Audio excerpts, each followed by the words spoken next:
প্রিয় দর্শক, আপনাদের সবাইকে আমন্ত্রণ জানাচ্ছি ডিবেট ফর ডেমোক্রেসি আয়োজিত আজকের এই নির্বাচনী ছায়া সংসদ বিতর্ক প্রতিযোগিতার এই আয়োজনে আসন্ন নির্বাচনের ফলাফল নির্ধারণে তরুণ ভোটারদের ভূমিকা নিয়ে আজকের এই ছায়া সংসদে সরকারি দল হিসেবে অংশগ্রহণ করছে তেজগাঁও কলেজ এবং বিরোধী দল হিসেবে অংশগ্রহণ করছে Bangladesh university of business and technology. আজকে যে প্রস্তাবিত বিষয় সেটি হচ্ছে তরুণ ভোটাররাই আসন্ন গণভোট জাতীয় নির্বাচনের ফলাফল নির্ধারণ করবে। এ বিষয়ে আজকে যারা সরকারি দল রয়েছে, বিরোধী দল রয়েছে, তাদের সাথে আমি আপনাদের সর্বপ্রথমে পরিচয় করে দিতে চাই। আমাদের সাথে সরকারি দল হিসেবে রয়েছে তেজগাঁও কলেজের বক্তারা। তারা হচ্ছেন মাননীয় প্রধানমন্ত্রী ও সংসদ নেতা রোবায়াত হাসান রক্তিম, মাননীয় ছায়ামন্ত্রী জান্নাতুন নেসা জেমি, মাননীয় সরকারদলীয় সংসদ সদস্য সৈয়দ মারুফ আহমদ।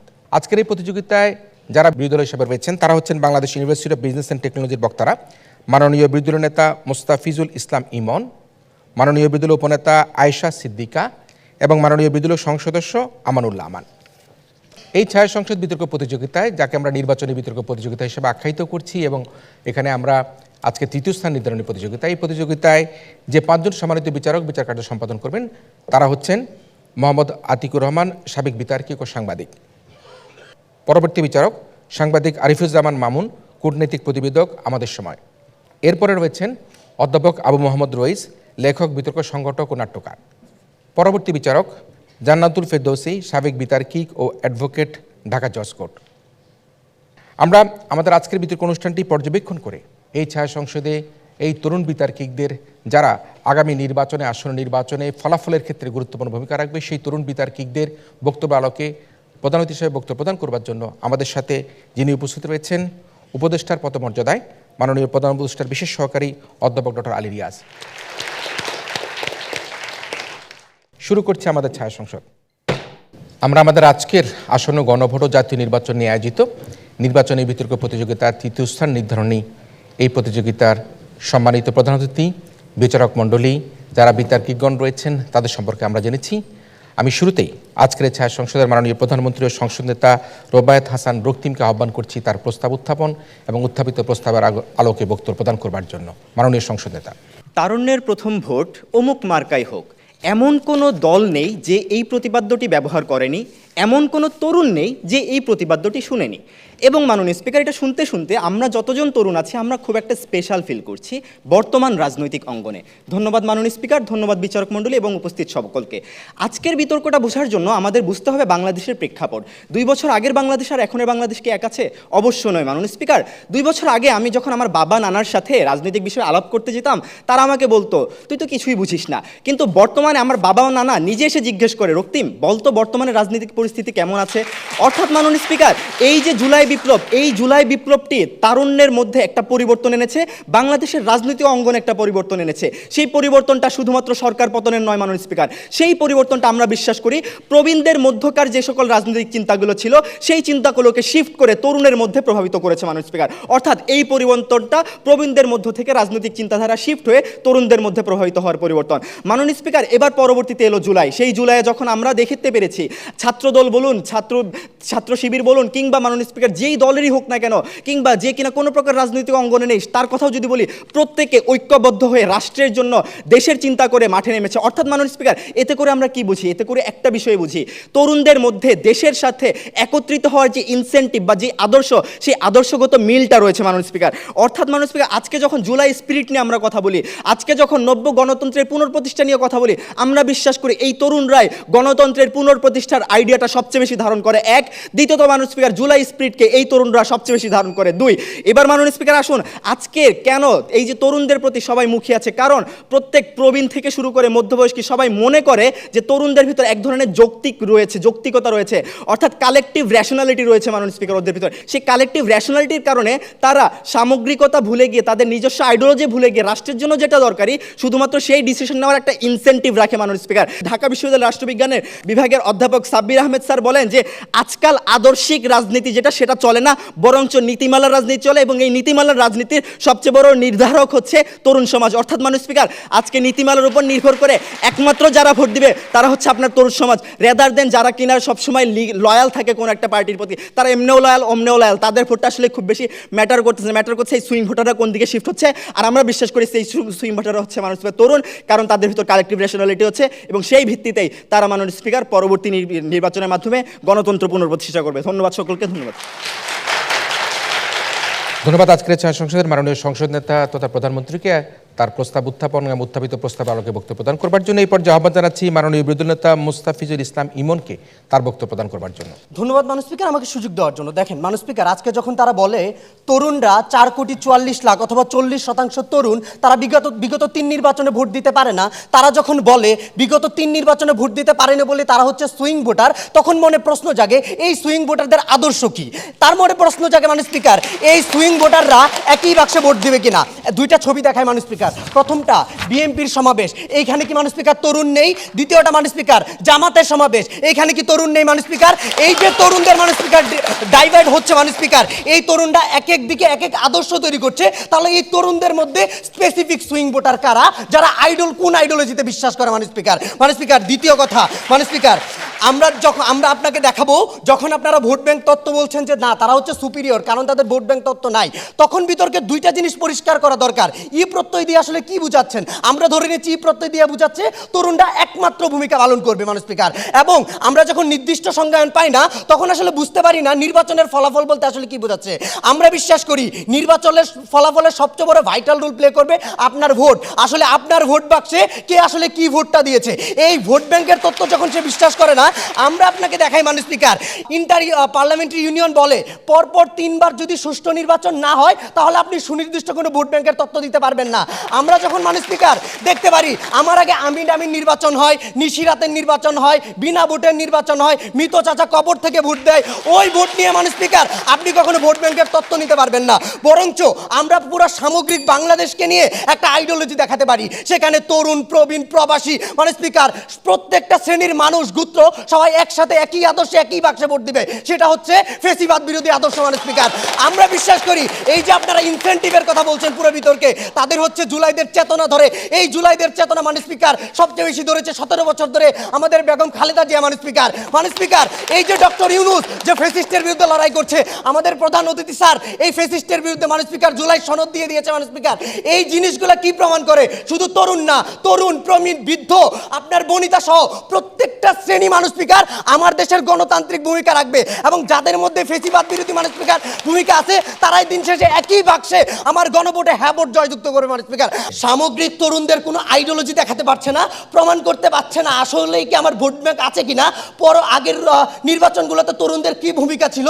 কিন্তু মাননীয় স্পিকার যখন 70 থেকে 80% মাননীয় স্পিকার, কারণ 2008 সালেও যে নির্বাচন হয়েছে সেটা ইলেকশন ইঞ্জিনিয়ারিং ছিল মাননীয় স্পিকার, তার মানে 2008 সালেও যারা ভোট দিয়েছে তাদেরও সুষ্ঠু ভোট দিতে পারেনি, তার মানে 70 থেকে 80 বছরের অনেকেই আছে মাননীয় স্পিকার যারা সুইং ভোটার, তাদের আপনি কি করবেন? তাদের আইডিওলজি যদি মাননীয় স্পিকার ফেসিস্ট বিরোধী হয়, তারাও মাননীয় স্পিকার গণভোট এবং আসন্ন নির্বাচন পরিচালনা মুখ্য ভূমিকা পালন করবে। ধন্যবাদ মাননীয় স্পিকার। এ পর্যায়ে আহ্বান করছি আজকের ছায়া সংসদের মাননীয় ছায়ামন্ত্রী জান্নাতুন নেসা জেমিকে তার বক্তব্য প্রদান করবার জন্য। ধন্যবাদ মাননীয় স্পিকার আমাকে ফ্লোর প্রদান করার জন্য। মাননীয় স্পিকার আমি প্রথমেই শুরু করব অপোজিশনের কিছু লোফল দিয়ে। মাননীয় স্পিকার দেখেন আজকে এক মোশনের একটি ডিমান্ড থাকে, ডিমান্ডটি হচ্ছে সরকার দল যে বিষয়টি নিয়ে কথা বলবে অপোজিশনকে ঠিক সেটি বেঁধে রেখে যে কোনো একটি নির্দিষ্ট বিষয় নিয়ে তাদেরকে আজকে ডিবেটটা করা উচিত ছিল।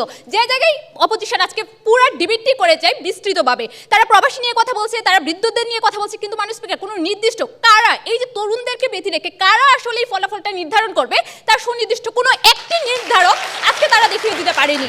মাননীয় স্পিকার দেখেন আজকে তারা বারবার আমাদেরকে প্রশ্ন করে যায় যে এই যে সুইং ভোট যারা আছে তাদের আদর্শটা কি। মাননীয় স্পিকার আমরা তো সেটাই বলছি, সুইং ভোটারতে কোনো আদর্শ থাকে না, তাদের আদর্শ একটাই, বাংলাদেশ রাষ্ট্রকে তারা হচ্ছে বিনির্মাণ করতে চায়। মাননীয় স্পিকার তাদের যদি কোনো আদর্শই থাকতো তাহলে তো মাননীয় স্পিকার আমরা তাদেরকে সুইং ভোটার বলতাম না।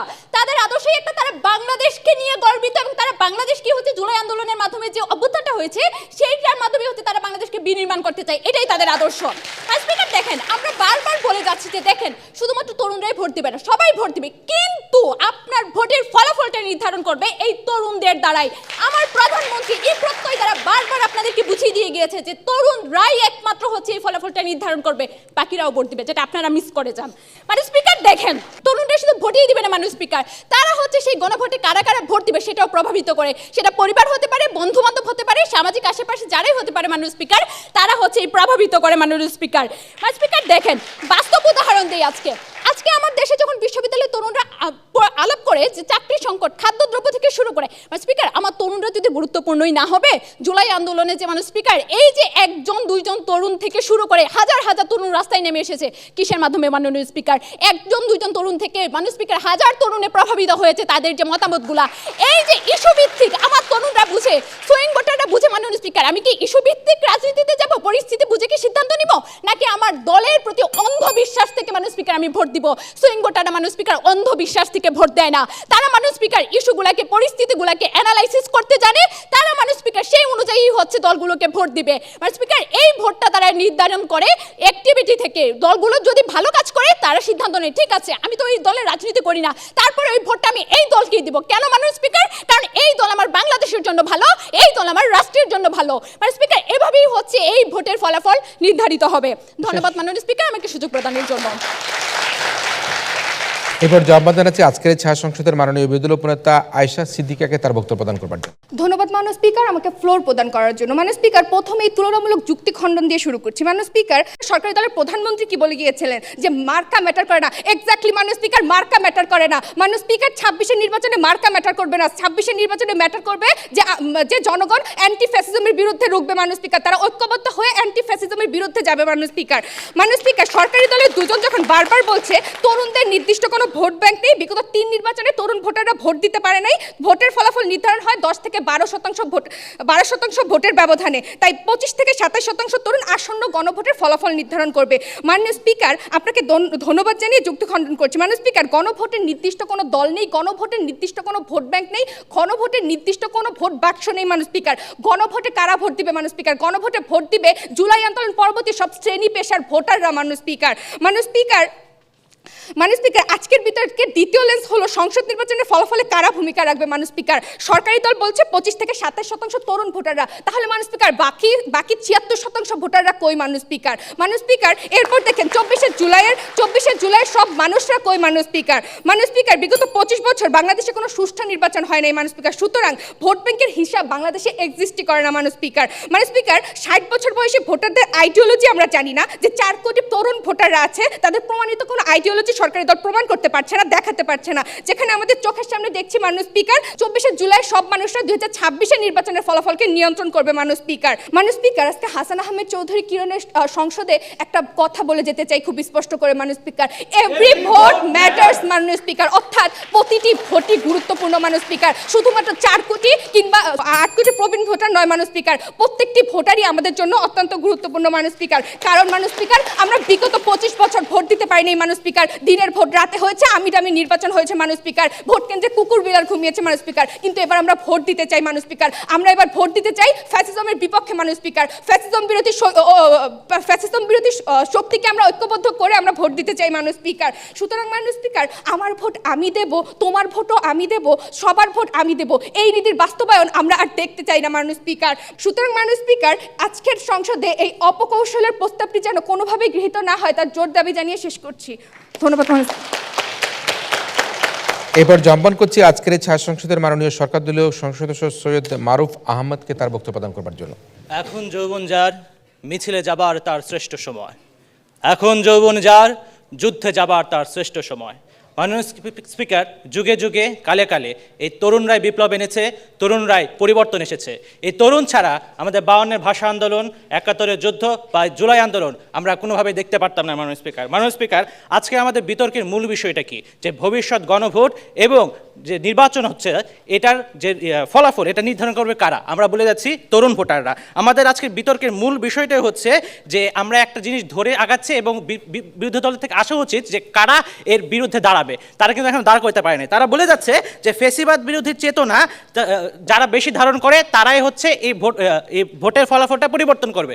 প্রশ্ন হচ্ছে ফ্যাসিবাদ বিরোধী চেতনা কারা বেশি ধারণ করে? তরুণরা। মাননীয় স্পিকার দেখেন, নির্বাচন বিশেষজ্ঞ ও অবসরপ্রাপ্ত সিনিয়র জেলা জজ ডক্টর মোহাম্মদ শাহজাহান যখন বলেন যে তরুণরাই হচ্ছে আসন্ন নির্বাচনের কিং মেকার, যখন বিভিন্ন বিশ্লেষকরা বিভিন্ন পত্রপত্রিকায় গণমাধ্যমে সাক্ষাৎ দেয় যে 4 কোটি তরুণ ভোটাররাই আসন্ন নির্বাচনের ফলাফল নির্ধারণ করবে, তারা যেদিকে যাবে ওই দিকে ভোটটা ওই দিকেই চলে যাবে, সেখানে তারা কিভাবে বা কোনভাবে বলে যে তরুণরা এখানে গুরুত্ব নেই বা তরুণদের অবদান খুব কম। যেখানে আমাদের মাননীয় উপদেষ্টা মহোদয় গত বছর ইসিকে নির্দেশ দিয়েছিল 18 থেকে 33 বছর বয়সী ভোটারদের আলাদা তালিকা করার জন্য, সেটা কিন্তু আগে পূর্বে কখনো হয়নি। কেননা আমাদের উপদেষ্টা মহোদয় কিন্তু জানে যে তরুণ ভোটারদের গুরুত্ব এখানে কতটুকু। মাননীয় স্পিকার, তারপরেও তারা বারবার বলে যাবে যে তরুণ ভোটাররাই গুরুত্বপূর্ণ না। এখন তারা বলে গেছে যে তারা শুধু এই 44% বা 35% ভোটারের উপরে ডিপেন্ডেন্ট না, বাকি যে ভোটার আছে তাদের উপর ডিপেন্ড করতে হবে। মাননীয় স্পিকার দেখেন, তরুণদের পরে আছে প্রাক মধ্যবয়সী ভোটার, প্রবীণ ভোটার। এখন সংখ্যাগরিষ্ঠ যদি দেখেন, তরুণদের সংখ্যা কিন্তু বেশি, কারণ এক একটা স্টেজের বয়সে এক এক মনমানসিক এক এক রকম থাকে, এবং এই ক্ষেত্রে তরুণদের মনমানসিক অনেক একভাবে কাজ করে। মাননীয় স্পিকার, স্ট্যাটিস্টিক্সের কথা যদি বলেন, তারা হচ্ছে পার্সেন্টেজের কথা বলেছে, এবার এছাড়া আরও অনেক কিছুর কথা বলেছে যে না আমাকে সবাইকে ধরতে হবে। সবাইকে যখন আপনি ধরতে যাবেন তখন কি হবে যে এটা হচ্ছে একক সংখ্যাগরিষ্ঠতা আমার তরুণদের মধ্যে আছে মধ্যবয়সী, প্রাক মধ্যবয়সী, প্রবীণ এবং 1 কোটি প্রবাসী ভাই বোনেরা রয়েছে। জুলাই আন্দোলনের সময় এই প্রবাসী ভাইয়েরাই তরুণদের পক্ষ নিয়ে রেমিটেন্স শাটডাউন করেছিল। অর্থাৎ এখানে ইনফ্লুয়েন্সটা সবচেয়ে বড় কাজ করবে আমাদের এই তরুণ ভাইয়েরা। এই ভোটটাও কিন্তু এখানে কাউন্ট হবে। এবং প্রবীণদের কথা বলি, প্রবীণরা কাদের কথা শুনছে সবচেয়ে বেশি? তার নাতি নাতনিদের এবং নাতি নাতনিদের তরুণ, অর্থাৎ 2 কোটি প্রবীণ ভোটার আছে, সেখানেও তাদের ইনফ্লুয়েন্স ক্রিয়েট করতে পারছে। ন্যারেটিভ তৈরি করার যদি কথা বলি, ন্যারেটিভটা সবচেয়ে বেশি বুঝে হচ্ছে এবং তৈরি করতে পারে বর্তমান তরুণরা। ইউটিউব দেখেন, ফেসবুক দেখেন, এখানে যেসব কন্টেন্টগুলো তৈরি করছে বিভিন্ন কন্টেন্ট ক্রিয়েটররা, তারা হচ্ছে অনেক বেশি পড়াশোনা করে কিন্তু এই জিনিসটা তৈরি করছে, যার কারণে হচ্ছে তাদের ভোট ব্যাংক বানছে। এই জন্য আমি বলে যাচ্ছি মাননীয় স্পিকার যে আসন্ন গণভোট এবং নির্বাচনের যে ফলাফল পরিবর্তনের সক্ষমতা এই তরুণরাই রাখে। মাননীয় স্পিকার, ধন্যবাদ। মাননীয় স্পিকার, ধন্যবাদ সবাইকে। এরপর আহ্বান করছি আজকের ছায়া সংসদের মাননীয় বিরোধী দলীয় সংসদ সদস্য আমানুল্লাহ আমানকে তার বক্তব্য প্রদান করবার জন্য। ধন্যবাদ মাননীয় স্পিকার আমাকে ফ্লোর প্রদানের জন্য। মাননীয় স্পিকার, তাদের শুরুতে তারা যে বলছেন যে তরুণরা বাদে বাকিরা লয়াল ভোটার, এই প্রেক্ষিতে কথা বলতে চাচ্ছি। মাননীয় স্পিকার, 2008 সালের নির্বাচনে আওয়ামী লীগ ভোট পায় 49%। বাংলাদেশের গড় আয়ু হিসেবে তাদের সেই 42% ভোটার এখনো জীবিত আছে। তাহলে প্রশ্ন মাননীয় স্পিকার, এই 42% ভোটার কি বাংলাদেশের এই আসন্ন গণভোটে ভোট দিবে না? তারা কি সংসদ নির্বাচন ভোট দিবে না মাননীয় স্পিকার, বা না ভোট দিবে? বাস্তবতা কি আসলে তাই মাননীয় স্পিকার? আসলে একদমই না বাস্তবতা মাননীয় স্পিকার। জুলাই অভ্যুত্থানের পরে মাননীয় স্পিকার বাংলাদেশের যে ভোটের হিসাব, যে লয়ালটির হিসাব, তা ভেঙে চুরমার করে দিয়েছে মাননীয় স্পিকার। বাস্তবতা হচ্ছে মাননীয় স্পিকার যে আবু সাইদ মুগ্ধ, শেষ হয়নি যুদ্ধ। আমাদের এই যুদ্ধ চলছে, ফ্যাসিবাদ বিরোধী ভোটারদের, ফ্যাসিবাদ বিরোধী যোদ্ধাদের যুদ্ধ চলছে, এবং সেই যুদ্ধ 12 তারিখের নির্বাচনও থাকবে মাননীয় স্পিকার। মাননীয় স্পিকার, কথা বলতে চাচ্ছি আমরা আজকে বিতর্কে গ্রাউন্ড নিয়ে। আজকে বিতর্কে গ্রাউন্ড যখন সরকারি দল বুঝতে ভুল করে, তারা যখন যে পুরনো রাজনীতির কথা বলছে, তারা 70% জনগণকে ইনফ্লুয়েন্সের কথা বলে, লয়্যালটির কথা বলে আলাদা করে দিচ্ছে মাননীয় স্পিকার। অথচ তারা জুলাইয়ের পরে বাংলাদেশকে দেখতে পাচ্ছে না, তারা দেখতে পাচ্ছে না সব মানুষকে, বাংলাদেশকে। মাননীয় স্পিকার, আমরা সেই বাংলাদেশের কথা বলতেছি যেই বাংলাদেশের রিক্সাওয়ালা রাস্তায় নেমে এসেছিল, যেই বাংলাদেশে তরুণ বৃদ্ধ সবাই রাস্তায় নেমে এসেছিল মাননীয় স্পিকার, যেই বাংলাদেশের ঝালমুড়িওয়ালা ফ্রিতে ঝালমুড়ি খাওয়াইছিল, পানিওয়ালা ফ্রিতে পানি দিয়েছিল। মাননীয় স্পিকার, একটু কথা বলতে চাচ্ছি ইলেকশন ওয়ার্কিং গ্রুপ নিয়ে। মাননীয় স্পিকার, তারা বলেছে যে বিগত 1.5 যুগের বেশি বাংলাদেশে একটা নিয়মতান্ত্রিক নির্বাচন হওয়াতে কি হয়েছে মাননীয় স্পিকার, এই যে লয়্যালটির বিষয়টা, যে ভোট ব্যাংকের হিসাবটা, এটা নির্দিষ্ট করে বলা যাচ্ছে না। ঠিক সেই জায়গায় তাদের কথা মনে হচ্ছে যে আমি বিচার মানে কিন্তু তাল গাছটা আমার। মাননীয় স্পিকার, দেখেন এখানে কথা বলতে চাচ্ছি 2008 সালের নির্বাচনে আরেকটু বিষয়ে কথা বলা অনেক বেশি জরুরি। মাননীয় স্পিকার, জাতীয় তদন্ত কমিশনের মতে, এই তদন্ত কমিশনের মতে 2008 সালের 74টি আসনে আওয়ামী লীগে ভোট পড়ে 90 থেকে 92%। এখন প্রশ্ন হচ্ছে এই 90 থেকে 92% জনগণ কি 74টি আসনে ভোট দিবে না? তারা যে বলছে ভোট দিবে না, ভোট কি দিবে না মাননীয় স্পিকার? নাকি গণভোটে না ভোট দিবে মাননীয় স্পিকার? বাস্তবতা একটাও ঘটবে না। ওই 74টি আসনে মাননীয় স্পিকার এই যে ফ্যাসিবাদী চেতনার যে ভোটাররা আছে, এই যে ফ্যাসিবাদী চেতনার যে জনগণ আছে, তারা ঠিকই গণভোটে হ্যাঁ ভোট দিবে, তারা ঠিকই এই ফ্যাসিবাদ শক্তির বিরুদ্ধে যে প্রার্থী আছে তাকে জয়যুক্ত করবে। মাননীয় স্পিকার, দেখেন ফাইনালি মানুষ ওভারঅল কথা বলে মাননীয় স্পিকার, আজকে গণভোটে আজকের এই সংসদে তারা কি করতে পারে না? তারা যে 25 বছর যে ভোটবিহীন ছিল বাংলাদেশে মাননীয় স্পিকার, সেই ভোটবিহীন বাংলাদেশে যে লয়াল ভোটগুলোর লয়াল ভোট ব্যাংক এবং মাননীয় স্পিকার ভোট ব্যাংকের হিসাবটা যে টিকে না, এটা তারা বুঝে না মাননীয় স্পিকার। তারপর তারা যে ভুলে গেছে মাননীয় স্পিকার 2008 সাল, 14 সাল, 18, 24 সাল নির্বাচনে যখন প্রহসন হয়, সেই প্রহসনের সময় যখন জুলাই রাজপথের জবাব আসে যে আমার সোনার বাংলায় স্বৈরাচারের ঠাঁই নাই, সেটা তারা ভুলে গেছে মানুষ স্পিকার। ওইটা তারা ভুলে গেছে যে সরকারি দল যখন ফ্যাসিস্ট গডমাদার শেখ হাসিনার গুম খুন, আয়নাগর হত্যা, মানুষ স্পিকার শাপলা চত্বর হত্যাকাণ্ড, মানুষ বিচারিক হত্যাকাণ্ড, পিলখানা হত্যাকাণ্ড কথা যখন ভুলে যায়, তখন যখন আবার স্লোগান আসে যে কথায় কথায় বাংলা ছাড়, বাংলা কিন্তু বাপ দাদার, এর কথা যখন তারা ভুলে যায় মানুষ স্পিকার, যখন তারা ভুলে যায় যে জুলাইয়ের বর্ষা বিপ্লব মানে এই যে পুরনো ব্যবস্থাকে ভেঙে চুরে গুরমার করে দিয়েছে, তখন আমরা বলছি সব মানুষের বাংলাদেশের কথা, আমরা বলছি সব মানুষের ভোটের অধিকারের কথা, সব মানুষের ভোটের ভ্যালিউর কথা মানুষ স্পিকার। সেই প্রত্যাশায় আজকের প্রস্তাব বর্জনের ডাক দিয়ে মানুষ স্পিকার এই যে ফ্যাসিবাদ বিরোধী ভোটারদের উদ্দেশ্যে গণতন্ত্র প্রতিষ্ঠার জন্য নুরুল দিনের মতো বলে যেতে চাই, জাগো বাহে কণ্ঠে সবাই। ধন্যবাদ আপনাকে। ধন্যবাদ এই ছায়া সংসদের মাননীয় সদস্য আমানুল্লাহ আমানকে তার বক্তব্য প্রদান করবার জন্য। আমরা তিনজন 6জন বক্তার বক্তব্য শুনলাম। এবারে আমাদের যুক্তি খণ্ডন পর্বে আমরা বক্তব্য শুনবো দুই দলের দলনেতা। তবে আবার একটু জানিয়ে রাখি, আমাদের সাথে সম্মানিত প্রধান অতিথি হিসেবে উপস্থিত রয়েছেন, তিনি হচ্ছেন উপদেষ্টার পদমর্যাদায় মাননীয় প্রধান উপদেষ্টা বিশেষ সহকারী অধ্যাপক ডক্টর আলী রিয়াজ। তিনি রয়েছেন আমাদের সাথে। আমরা তার বক্তব্য শুনবো যুক্তি খণ্ডনের শেষে। যুক্তি খণ্ডন পর্বে আমি সর্বপ্রথমে আহ্বান জানাচ্ছি আমাদের আজকের এই ছায়া সংসদের মাননীয় বিরোধী নেতা মোস্তাফিজুল ইসলাম ইমনকে 2 মিনিট তার বক্তব্য প্রদান করবার জন্য। ধন্যবাদ মাননীয় স্পিকার, আবারও সংসদে ফ্লোর দেওয়ার জন্য। মাননীয় স্পিকার দেখেন, তারা পুরো বিতর্কে দেখানোর চেষ্টা করেছে তরুণদের স্পেশালিটি কি, তারা হচ্ছে ইনফ্লুয়েন্স করতে পারে, তারা হচ্ছে মানুষকে প্রভাবিত করতে পারে এবং করেছে জুলাই অভ্যুত্থানে ফ্যাসিস্ট বিরোধী মতবাদের বিরুদ্ধে। এক কথায় উত্তর দেখেন, একই তরুণ মাননীয় স্পিকার আজকে নারী হত্যা করেছে, আমার ছাত্রদের হত্যা করেছে, শাহবাগে হত্যা করেছে। একই তরুণ মাননীয় স্পিকার বুক পেতে গুলি নিয়েছে মাননীয় স্পিকার। তার মানে এই যে তরুণদের ভারসাম্য কেন হয়েছে, একজন ফ্যাসিস্টের চেতনা নিয়েছে, একজন ফ্যাসিস্ট বিরোধী চেতনা নিয়েছে। আমরা মাননীয় স্পিকার আপনাকে বলছি, এই যে ফ্যাসিস্ট বিরোধী চেতনা কথা যখন আপনারা বলেন যে শুধুমাত্র তরুণী ইনফ্লুয়েন্স করতে পারে, আপনারা দেখেন না 17 বছর বেগম খালেদা জিয়া কিভাবে ইনফ্লুয়েন্স করেছে মানুষকে মাননীয় স্পিকার শেষ নিঃশ্বাস পর্যন্ত। আপনারা দেখেন না যখন বিশ্বস্ত কেউ নাই, দেশের হাল ধরার কেউ নাই, কিভাবে ডক্টর ইউনূস এসে দেশের হাল নিয়েছে। এখন সুষ্ঠু নির্বাচন নিয়ে বিতর্ক মাননীয় স্পিকার। তাই আমরা বলছি, তারা বলে যে না আসলে আপনাদের প্রশ্ন হয় না, এটা মনে হয় কি সাউন্ড শোনায় যে বাবার কাছে যখন টাকা চাই বাবাকে আমরা বলি তুমি কিচ্ছু বুঝো না। এটা বাপদাদার সম্পত্তি দেশ না, এটা গণতন্ত্র মাননীয় স্পিকার। আমরা বিশ্বাস করি এই যে সে এসে বললো আপনারা কি তরুণদের বিরুদ্ধে দাঁড়াবেন, আমরা বারবার বলছি আমরা কারো বিরুদ্ধে দাঁড়াতে চাই না। এই যে ত্রাসের রাজনীতি, ভয়ের রাজনীতি দেখাইতে চাই না, আমরা সামগ্রিক বাংলাদেশ একসাথে গণতন্ত্র করতে চাই। এবং মাননীয় স্পিকার আমরা গণভোটে হ্যাঁ ভোট দিতে চাই। এই যে গণভোটে হ্যাঁ ভোটের কনসেপ্ট, এটা কারা দিতে পারবে মাননীয় স্পিকার, যারা ফ্যাসিস্ট বিরোধী। এবং এই ইনফ্লুয়েন্সটা মাননীয় স্পিকার আমরা দেখেছি যখন একজন রিক্সা চালক সেলুট দেয়, যখন প্রবাস থেকে মাননীয় স্পিকার আন্দোলন আসে, তখন মাননীয় স্পিকার প্রত্যেকটা শ্রেণীর মানুষ যখন রাস্তায় নামে, তখন দিন শেষে আপনার 5ই আগস্টের গণঅভ্যুত্থান সফল হয় মাননীয় স্পিকার। শুধুই মাত্র তরুণদের জন্য না, এই যে তরুণদের কথা বলেন, তরুণদের জন্য রাজনৈতিক দলগুলো অনেক কনসার্ন। এই কনসার্ন মাননীয় স্পিকার আগেও ছিল, সিঙ্গারা দিয়ে সহসভাপতি করে দিয়েছে মাননীয় স্পিকার। মাননীয় স্পিকার এই কনসার্ন আগেও ছিল। এই যে ব্যবহারে এই তরুণরা মাননীয় স্পিকার একজনে 10টা করে ভোট দিয়েছে মাননীয় স্পিকার, নাবালকরা ভোট দিয়েছে। আমরা বলছি সেই তরুণই ভোট দেয়নি যে দেশকে নিয়ে চিন্তা করে, যে মনে করে আমার গণতন্ত্র আমাকে রক্ষা করতে হবে। সে 14, 18, 24 কোনো জায়গাতে আমিরও শিকার হয়নি, বিনা ভোটের নির্বাচনেও যায়নি। সেই মাননীয় স্পিকার এবার প্রথমবার ভোট দেবে এবং সুইং ভোটার হিসেবে প্রতিষ্ঠা করবে কিভাবে মাননীয় স্পিকার ফ্যাসিস্ট বিরোধিতা করলে মাননীয় স্পিকার গণতন্ত্র প্রতিষ্ঠা হতে পারে। মাননীয় স্পিকার দেখেন, আমরা তাদেরকে প্রশ্ন করেছি, যখন মাননীয় স্পিকার ব্রাকের প্লাস সার্ভে বলছে 48.5% মানুষ এখনো সুইং ভোটার, মানে হচ্ছে মাননীয় স্পিকার তারা এখনো সিদ্ধান্ত নেয়নি কাকে ভোট দিবে। সেই জায়গায় তরুণদের মধ্যে 30% মানুষ তারা সিদ্ধান্ত নিয়েছে এবং 70% সিদ্ধান্ত নিয়েছে, 30% নেয়নি। তার মানে এই 30% আপনার সুইং ভোটার। তার মানে সামগ্রিকভাবেও একটা পরিসংখ্যান দেখলেও 1-2 বাচ্চাদের মতো বুঝতে পারি 48 এখানে বেশি। ওইভাবেও মাননীয় স্পিকার আমরা বুঝতে পারি আমাদের সামনের আগামী ফলাফলে এই তরুণদের থেকেও মাননীয় স্পিকার তরুণ, প্রবীণ, বৃদ্ধ, বনিতা সবাই সামগ্রিক ভূমিকা রাখবে মাননীয় স্পিকার। মাননীয় স্পিকার দেখেন, তারা যখন আমাদের বলে, তারা যখন মাননীয় স্পিকার বারবার আমাদের বোঝানোর চেষ্টা করে যে মাননীয় স্পিকার তরুণদের মধ্যে সেই শক্তি আছে, রেশনালিটির, একত্রতা, আমরা বারবার বলছি এই তরুণরা যদি এত ইনফ্লুয়েন্স করতে পারতো গণভোটে, তাহলে মাননীয় স্পিকার ওই একই তরুণদের রাজনৈতিক দলের এখন সমাবেশে মানুষ কেন পাওয়া যায় না মাননীয় স্পিকার? কেন মাননীয় স্পিকার এই এনসিপির সমাবেশে আপনার এনসিপি এককভাবে তরুণ নির্বাচিত না করে আজকে জোটে যাওয়া লাগে মাননীয় স্পিকার? মাননীয় স্পিকার এই যে তরুণদের দলের প্রতি মাত্র 4% তরুণের আস্থা আছে, তাহলে 96% তরুণরা কি করবে মানুষ স্পিকার? এই প্রত্যেকটা প্রশ্নের উত্তর যখন সরকারি দল দিতে পারে না, সেই জায়গা থেকে বলি চলুন আমরা ফেসিস্টের মতো না বলে যে না তরুণরাই নির্বাচনে ফলাফল নির্ধারণ করবে,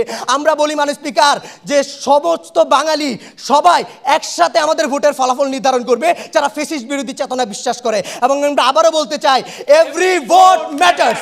ধন্যবাদ। এই পর্যায়ে সর্বশেষ ওয়াইন্ড আপ সেশনে আহ্বান করছি আজকের এই ছায়া সংসদের মাননীয় সংসদ নেতা তথা প্রধানমন্ত্রী রোবায়েত হাসান রক্তিমকে সর্বশেষ তার বক্তব্য প্রদান করবার জন্য।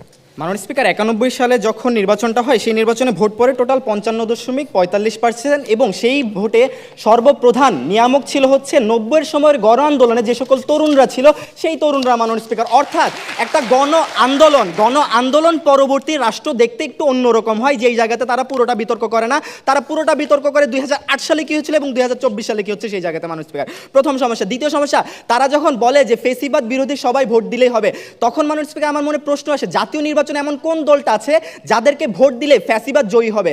মাননীয় স্পিকার, এই প্রশ্নটা। দ্বিতীয় প্রশ্ন, তারা যখন বলে যে ফ্যাসিবাদ বিরোধী চেতনা মানে হচ্ছে গণভোটে হাতে ভোট দেওয়া, তখন প্রশ্ন আসে বিএনপি যখন হচ্ছে এই যে গণভোটে না দেওয়ার মতো ইনসেন্টিভ নেয়, কিংবা এনসিপি যখন হচ্ছে গণভোটে না দেওয়ার মতো প্রথম দিকে ইনসেন্টিভ নেয়, তার মানে কি তারা বলতে চাচ্ছে বিএনপি কিংবা এনসিপি তারা হচ্ছে ফেসিবাদকে শেল্টার দিচ্ছে? মাননীয় স্পিকার, তারা যখন নিজেদেরকে নাইফিং করে তখন কিনা আমার তাদের স্ট্যান্ড নিয়ে কোয়েশ্চেন জাগে, তারা কি আসলে ফেসিবাদ বিরোধী কথাবার্তা বলছে নাকি আসলে ফেসিবাদকে শেল্টার দেওয়ার একটা ছাড়পত্র খুঁজছে?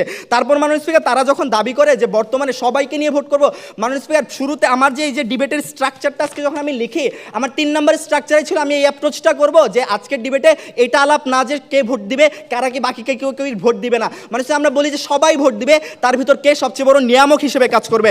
মাননীয় স্পিকার, এই জায়গাটা তারা ধরতেই পারে না। তারপর মাননীয় স্পিকার, আজকে যখন গণভোটের জন্য প্রচার প্রচারণা চালানো হয় তখন প্রধান উপদেষ্টা কর্তৃক সবাইকে নির্দেশ দেওয়া হয়, প্রত্যেক শিক্ষা বোর্ডকে নির্দেশ দেওয়া হয় যাতে স্কুল কলেজ এবং বিশ্ববিদ্যালয়ে যাতে ক্যাম্পেইন করা হয়। মানুষের গ্রামে গ্রামে ক্যাম্পেইন করার সিদ্ধান্ত তারা নেয় না। কেন নেয় না জানেন? কারণ এই তরুণদেরকে বোঝানোটা ইজি। মাননীয় স্পিকার, আজকে যখন এই গণভোটের হ্যাঁ বা নাতে 84টা ধারা থাকে এবং ওয়েবসাইটে গিয়ে যখন 12টা দেখি, এই 12টা থেকে 10টা হয়তো অনেক কষ্ট আমি বুঝতে পারি, আচ্ছা ঠিক আছে এই 10টা কোন দিকে কি হবে এবং এই 10টা বাস্তবায়ন হলে রাষ্ট্র কোন দিকে পরিচালিত হবে। মাননীয় স্পিকার, একটা চাওয়ালার এই বুঝার অ্যাবিলিটিটা আছে যে এই সিদ্ধান্ত বাস্তবায়ন হলে রাষ্ট্র কোন দিকে যাবে কি যাবে না? অবভিয়াসলি নাই মাননীয় স্পিকার। কিন্তু সেই চাওয়ালাকে বুঝানোর মতো অ্যাবিলিটি কার আছে?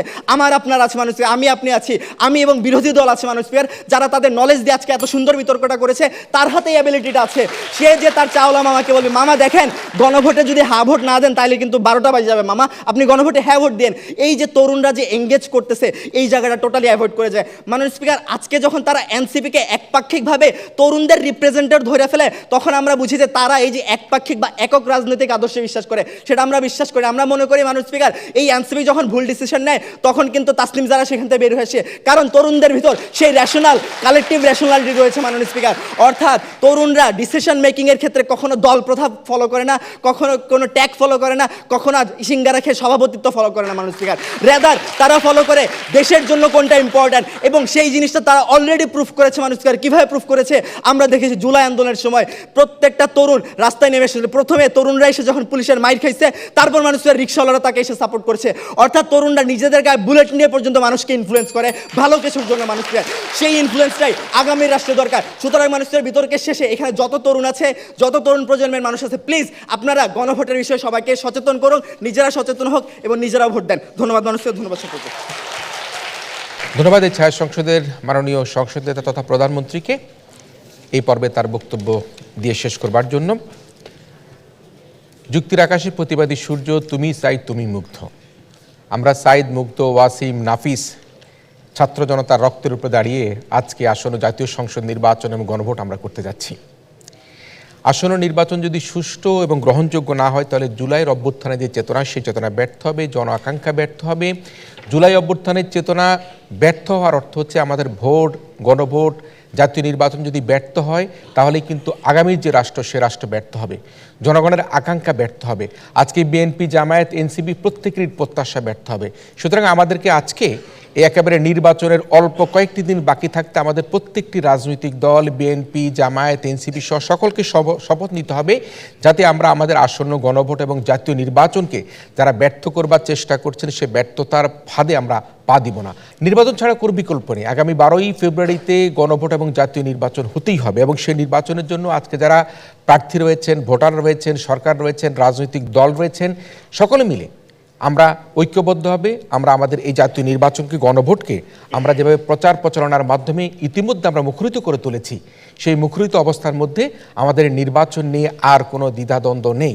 আমরা এই নির্বাচনের মাধ্যমে আমাদের দেশের মানুষ গোলামির যে দাসত্ব রাজনীতি বলা হতো, যেটি লিমিটেড কোম্পানির রাজনীতি ছিল, যেটা ফ্যাসিস্ট হাসিনার আওয়ামী সরকারের যে রাজনীতি ছিল, সেই রাজনীতি থেকে আগামী জাতীয় নির্বাচনে আমরা মুক্তি পেতে যাচ্ছি। আমরা কলঙ্কিত নির্বাচনের তকমা থেকে আমরা মুক্তি পেতে যাচ্ছি। আমরা সুশাসনের পথে বাংলাদেশকে নিয়ে যাওয়ার জন্য এই গণভোট এবং জাতীয় নির্বাচন অত্যন্ত গুরুত্বপূর্ণ ভূমিকা পালন করবে। সে কারণে আমাদের বলতে চাচ্ছি যে আসন্ন জাতীয় সংসদ নির্বাচন এবং গণভোট হবে বাংলাদেশের ইতিহাসের, এই 54 বছর ইতিহাসের শ্রেষ্ঠ নির্বাচন, সুন্দর নির্বাচন, গ্রহণযোগ্য নির্বাচন, এবং সেই নির্বাচনে সবচেয়ে গুরুত্বপূর্ণ ভূমিকা পালন করছে আমাদের তরুণরা। এই তরুণদেরকে যাতে আর কোনোভাবে কোনো রাজনৈতিক দল লেজুর ভিত্তিক রাজনীতির মাধ্যমে কোনোভাবে প্রভাবিত করে হেলমেট বাহিনীর মতো তৈরি না করে, সেটি আজকে আসন্ন নির্বাচনের পূর্বে যারা সরকার গঠন করবেন সেই আগাম অভিনন্দন জানিয়ে তাদেরকে বলতে চাই, আপনারা তরুণদেরকে কোনোভাবে বিপথে নিবার জন্য কোনো হেলমেট বাহিনী আপনারা গঠন করবেন না। তাদেরকে লেখাপড়ায়, শিক্ষায়, দেশে বিদেশে উপযুক্ত শিক্ষায়, কারিগরি শিক্ষায়, তাদের কর্মসংস্থানের জন্য আপনারা কাজ করবেন, এই প্রত্যাশা আমরা করতে চাচ্ছি। যেহেতু এবারে নির্বাচনে একটি বড় দল অংশগ্রহণ করতে পারছে না, আর প্রত্যেকেই জানি আওয়ামী লীগ নামক দলটি তারা নির্বাচনে অংশগ্রহণ করতে পারছে না। সুতরাং সেই দলের যারা পালিয়ে গেছে, তাদের মাথা পালিয়ে গেলে লেজ কিন্তু এখনো দেশের হয়ে গেছে। সেই দলের সেই নেতা নেত্রীরা কিন্তু বাংলাদেশের আসন্ন গণভোট এবং জাতীয় নির্বাচনকে বিতর্কিত করা, ভণ্ডুল করবার যে অপচেষ্টা, সেই অপচেষ্টা তারা করতে পারে। তবে আওয়ামী লীগের ম্যাক্সিমাম কর্মীরাই কিন্তু এখন বুঝতে পারছে যে এই যে বর্তমানে যে আওয়ামী লীগের যে অবস্থা, যে দুর্দশা, এর জন্য হাসিনাই দায়ী।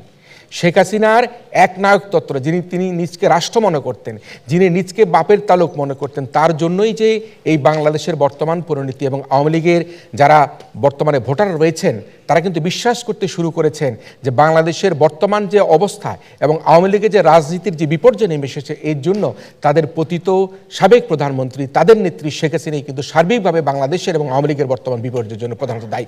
এবং সেই শেখ হাসিনা দিল্লিতে বসে বাংলাদেশের সরকার উৎখাতের চেষ্টা করছে, বাংলাদেশের প্রফেসর ডক্টর ইউনূসের বিরুদ্ধে কথা বলছে, তারা নির্বাচনে অংশগ্রহণকারী দলগুলির বিরুদ্ধে কথা বলছে, আগামী জাতীয় নির্বাচনকে বিতর্কিত করবার জন্য কথা বলছে।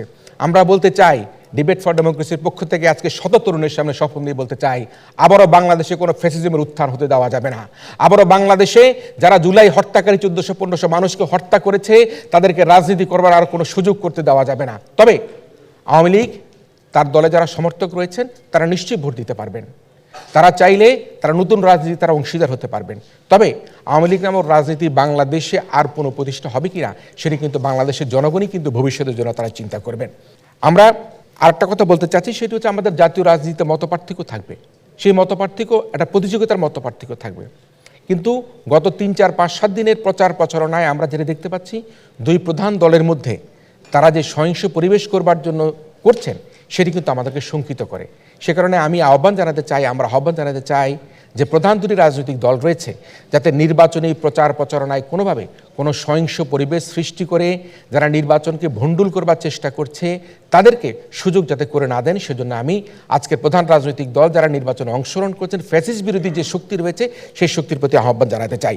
আমরা দেখতে পাচ্ছি যে নির্বাচনকে কেন্দ্র করে, প্রচার প্রচারণাকে কেন্দ্র করে একটি পক্ষ আরেকটি পক্ষ ঘাল করবার জন্য চেষ্টা করবার জন্য তারা গুজব, মিথ্যা, অপতথ্য প্রচার করে তারা জনগণকে বিভ্রান্ত করার চেষ্টা করছে। এবং এই জনগণকে বিভ্রান্ত করার চেষ্টা, এটি কিন্তু ভোটের ফলাফলের মধ্যে একটা দারুণভাবে বিরূপ প্রভাব ফেলতে পারে। সে কারণে রাজনৈতিক দলগুলোর প্রতি আহ্বান থাকবে, আপনাদের পক্ষ থেকে, আপনাদের দলের পক্ষ থেকে যদি মিথ্যা, গুজব, বানোয়ার তথ্য দিয়ে ভিডিও, অডিও সম্প্রচারের মাধ্যমে, প্রচারের মাধ্যমে, সামাজিক যোগাযোগ মাধ্যমে এই রকম এআইয়ের অপব্যবহার করা হয়, আপনারা সেটি প্রতিহত করবেন। এবং জাতীয় নির্বাচন এবং গণভোটকে সামনে রেখে যে অবৈধ অস্ত্র এখনও পর্যন্ত উদ্ধার করা সম্ভব হয়নি, বা বৈধ অস্ত্রের যে অবৈধ ব্যবহার না হয়, সে কারণে সরকার সহ আইন শৃঙ্খলা রক্ষাকারী বাহিনী অবশ্যই সচেষ্ট থাকবেন। প্রত্যেকে মিলে আমরা একটা সুষ্ঠু, সুন্দর, গ্রহণযোগ্য নির্বাচনের পথে হাঁটবো, এবং সেই নির্বাচন গ্রহণযোগ্য হবে এই বিশ্বাস রেখে আমি আমার বক্তব্য শেষ করছি। এই পর্যায়ে আহ্বান জানাচ্ছি আজকের অনুষ্ঠানের সম্মানিত প্রধান অতিথি, উপদেষ্টার পদমর্যাদার প্রফেসর ডক্টর আলী রিয়াজকে তার বক্তব্য প্রদান করবার জন্য। ধন্যবাদ। ভবিষ্যতের পথরেখা এখনই আমাদের নির্ধারণ করতে হবে, তার পক্ষে অগ্রসর হতে হবে। এবং সেই ভবিষ্যতের পথরেখা নির্ধারণের জন্য জুলাই জাতীয় সনদ একটা দিক নির্দেশক হিসেবে কাজ করছে। পাশাপাশি 2024 সালের জুলাই গণ অভ্যুত্থানের মধ্য দিয়ে যে মানুষের যে আকাঙ্ক্ষা আছে সেই আকাঙ্ক্ষা বাস্তবায়ন করার জন্য সকলেরই একটি ভূমিকা আছে। এই ভূমিকার কথাই আসলে পক্ষ অথবা বিপক্ষে যেখানেই থাকুক না কেন তরুণরা সব জায়গায় এই কথাটা বলছেন, যেটা দেখে আমি অত্যন্ত আনন্দিত বোধ করি। আজকের দিনে তরুণ সমাজকে একটা বড় রকমের ভূমিকা পালন করতে হবে। বাংলাদেশের ভবিষ্যৎ নির্ধারণ ক্ষেত্রে শুধু সংখ্যার বিবেচনাই নয়, বাংলাদেশের যে জনসংখ্যা তার প্রায় 1/3 হচ্ছে 37 বছরের নিচে, এবং একই সঙ্গে যে ভোটাররা আছেন তার প্রায় 1/3 হচ্ছে তরুণ, যাদের বয়স 37-এর নিচে।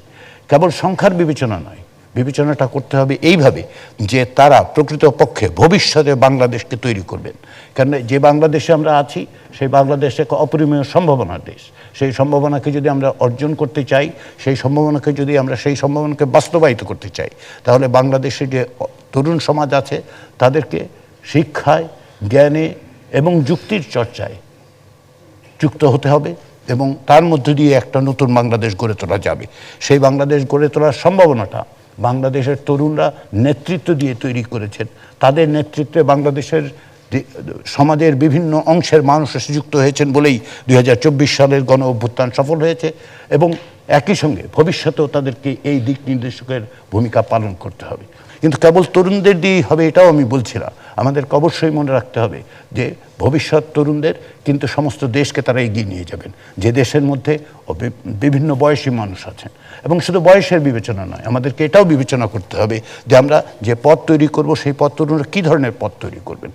যে পথ তৈরি করবেন সেই পথ যেন সকলকে সঙ্গে নিয়েই হয়, জবাবদিহিমূলক রাষ্ট্র হিসেবে প্রতিষ্ঠিত হয়, যে বাংলাদেশে গণতন্ত্রের চর্চা হয়, গণতন্ত্রের প্রতিষ্ঠান থাকে, এবং আমরা নিয়মিতভাবে আমাদের সকলের মত এবং পথকে সকলের সামনে তুলে ধরতে পারি। সেরকম একটা বাংলাদেশ গড়ে তোলার যে সম্ভাবনা তৈরি হয়েছে, সেখানে আপনারা, তরুণরা এবং অন্যরা সকলে মিলে যুক্ত হবেন, সেইভাবেই অগ্রসর হওয়া সম্ভব হবে। ফলে আজকে যখন গণভোটের বিষয় আলোচিত হচ্ছে, গণভোটের মধ্য দিয়ে মানুষের যদি সম্মতি পাওয়া যায় তাহলে জুলাই জাতীয় সনদ বাস্তবায়িত হবে, এবং যে জাতীয় সনদ তৈরি হয়েছে সকলের অংশগ্রহণের মধ্য দিয়ে, ফ্যাসিবাদ বিরোধী শক্তিগুলোর অংশগ্রহণের মধ্য দিয়ে। ফলে সকলের অংশগ্রহণের বাংলাদেশ, সম্ভাবনাময় বাংলাদেশকে যদি তৈরি করতে হয় তাহলে আপনাদেরকে এগিয়ে আসতে হবে। আমি সেই জায়গায় অত্যন্ত আশাবাদী, এবং আজকে আপনাদের সাথে এখানে এসে আপনাদের কথা শুনে আমি আরও বেশি আশাবাদী হয়েছি যে আপনারা পারবেন, আপনাদের যে কোনো অবস্থানে থেকে পারবেন, কেননা বাংলাদেশ আপনাদের জন্য অপেক্ষা করছে। এবং এই অপেক্ষা একদিনের নয়, বাংলাদেশের গত 55 বছরের ইতিহাস হচ্ছে বারবার তরুণরা এগিয়ে এসছেন, বারবার সকলকে একত্রে নিয়েই আন্দোলন করেছেন এবং গণতন্ত্রের পথে অগ্রযাত্রায় সামিল হয়েছেন। সেই জায়গার থেকেই আজকের দিনে আমাদের প্রত্যাশা, আমার প্রত্যাশা, আমি নিশ্চিত যে বাংলাদেশের অধিকাংশ মানুষ যেটা প্রত্যাশা করেন সেটা হচ্ছে আপনারা পথ দেখাবেন, আপনারা যুক্ত থাকবেন, আপনারা সকলকে সাথে নিয়ে সম্মিলিতভাবে এক নতুন বাংলাদেশ তৈরি করবেন, যেখানে আমরা সকলে মিলে বলতে পারবো যে হ্যাঁ, এই বাংলাদেশ তৈরি হয়েছে মুক্তিযুদ্ধের মধ্য দিয়ে, এই বাংলাদেশ তৈরি হয়েছে গণতন্ত্রের সংগ্রামের মধ্য দিয়ে, এই বাংলাদেশ তৈরি হয়েছে ফ্যাসিবাদকে পরাস্ত করে, এবং ভবিষ্যতে যেন কোনো অবস্থাতেই কোনো রকম নিপীড়নমূলক ব্যবস্থা, ফ্যাসিবাদী ব্যবস্থা ফেরত না আসতে পারে, তার জন্য আপনারা সকলে সম্মিলিতভাবে ঐক্যের জায়গায় থাকবেন। এবং এটাই হবে আমাদের মোহনা। মত পথ ভুলে সমস্ত মত পথের পরেও আমরা এক জায়গায় থাকব, একটা স্বাধীন সার্বভৌম গণতান্ত্রিক জবাবদিহিমূলক রাষ্ট্রে আমরা থাকব, যেখানে আপনি, আমি, অন্য সকলেই একত্রে থাকতে পারবো, একত্রে অগ্রসর হতে পারবো। যে কোনো পরিস্থিতিতে অস্থিতিশীলতা সৃষ্টি করা, নির্বাচন বানচাল করা এবং বাংলাদেশকে একটা বিপজ্জনক পরিস্থিতির মধ্যে ঠেলে দেওয়ার চেষ্টা পতিত স্বৈরাচারী দল এবং তার নেত্রীর নিশ্চয়ই একটি আকাঙ্ক্ষার বিষয়।